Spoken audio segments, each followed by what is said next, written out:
ഒന്നാം തൃപ്പടിമേലൊന്നേ തൊട്ടുള്ളൂ മനസ്സിന്റെ മണിവാതിൽ തുറന്നുവല്ലോ.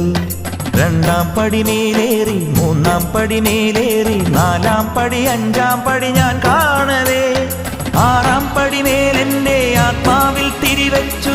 ഏഴാം പടിയിട നെഞ്ചിൽ നമസ്കരിച്ചു. എട്ടാം പടിമേലെന്റെ കഷ്ടങ്ങൾ നടതള്ളി എന്നെ നീ കാക്കേണം മണികണ്ഠനെ.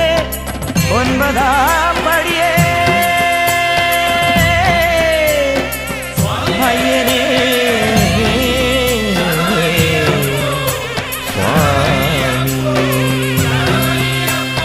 പേട്ടയ്ക്കും പാട്ടിനും തൃത്താളമാവാൻ എരുമേലി പെരുമാളെ നീ പോരേണം സ്വാമിയേ.